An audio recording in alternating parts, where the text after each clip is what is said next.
Hello, I'm Gail, and welcome to Vegan Prophecies. I think that there are many people around that want to eat very healthy, eat economically, but have it be delicious, and I think I've got those things all covered. Now for this recipe, let's just say you can use basically anything you have in the house. Onions, carrots. Today I've got some leftover potatoes. Garlic is always good to put in during the winter months into anything because it's so medicinal. So what I do is I bought this nifty little inexpensive Cuisinart, and it really helps me with time preparation. I just started using that recently, and it does cut down the time, and I know people are really in a hurry these days, so it makes it very doable. And also, I was going to say, when you make something like this, don't make enough for one night, make enough for 3 nights at least, and that way you can add different things to it. You can, beef it up with some rice or some noodles or whatever the second or third day. And you'll have a really great meal every night for as long as it lasts. And it freezes well, but I don't freeze too many of my things. I find fresh food is always much better.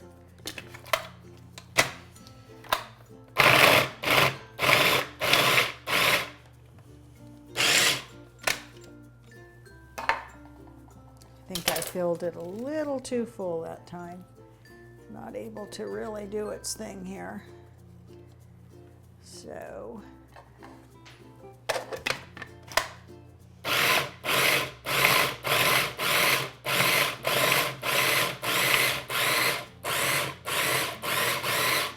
I found that by grinding the vegetables really a little bit finer, that it kind of makes a more refined chili. Kind of makes it more something you'd find at a very fine restaurant, you know, people who have tons of time to make things special and do it for a living, which I would like to do. Anyhow, I'll finish chopping these, and in the meantime, I'm just getting my oil. Usually I use olive oil. Good olive oil is really a good investment, I think, for cooks. Spend a little bit more money, get the good olive oil. I have some canola here, and that's going to have to do today because that's all I have. Okay, so we're just chopping up some vegetables here, and I put a little canola oil with them, and right now I'm just going to saute them, and I'm going to grind up a few more of my vegetables. We have some vegetables sauteing here, and it looks like I need a little tiny bit more oil. You kind of want to keep them moist at this stage of the game. And now I am going to add some spices, and this is really important in vegan cooking. Vegan cooking can be bland, or it can be the most wonderful, flavorful food you've ever eaten, really. And the way to do that is through flavoring any food, of course, is with wonderful spices. I start with this sweet paprika, which is always wonderful in anything with tomatoes or anything. And it's from, this particular is from Hungary. The next thing I've been putting in is some cocoa powder. And wow, that just adds such a wonderful, rich flavor, almost like a Mexican,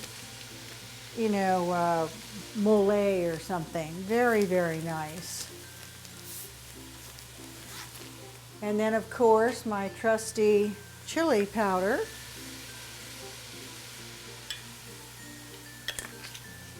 And I've started using, which is a nice thing, and I just found it at the store, it's lemon peel. And it, again, with tomato products, really lends a nice flavor. So you can see you just brown that nicely. Let that cook a little bit because the vegetables are so finely chopped. You really don't have to have them saute for very long, which is another nice thing about this recipe. Okay, so our vegetables are now sauteing, and I'm just taking some organic sliced tomatoes, which you can get anywhere. Tomatoes are wonderful. And I don't really like the way they taste when they're just kind of diced like that. They're just a little bit too, I don't know, it's not rocking my world. So again, I use this little apparatus here, and I do my little magic with this. And it just, it makes for a nicer tomato sauce, I think. It's almost like a crushed tomato. Okay, so here we go, and we're gonna go over now, Oliver, and we're gonna put this tomato in our little vegan chili here. 2 cans of dried beans. These are just organic black beans. You could use very different types of beans. I think pinto beans are good in all kinds of dishes. And you just kind of mix that around so the spices and everything gets nice and mixed in there. Then I take my crushed tomatoes, I guess we called them, and I put that in there and whip that up. There you go.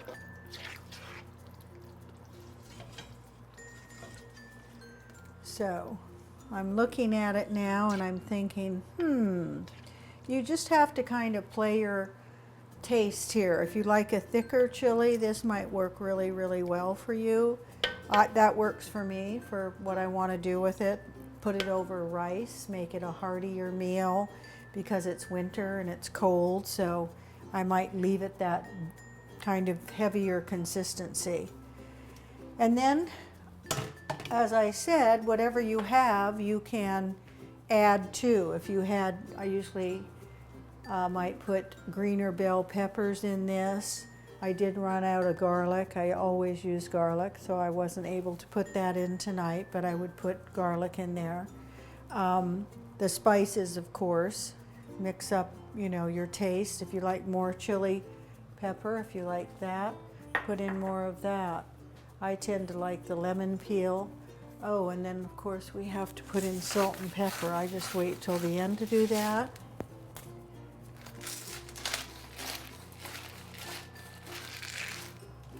There you go.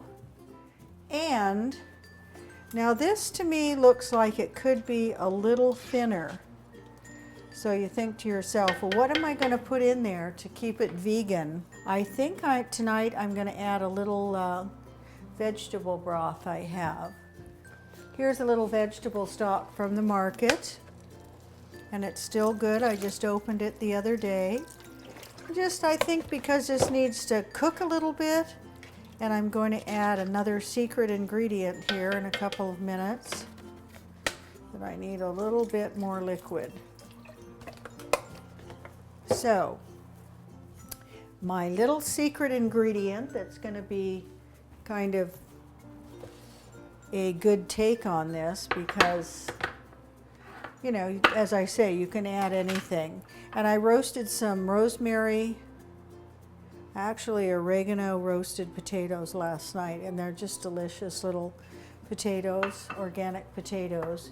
And I'm just going to take my trusty knife and just put a few slices here and there. You don't want much of it, but just a little surprise here and there. Okay, so that is looking yummy.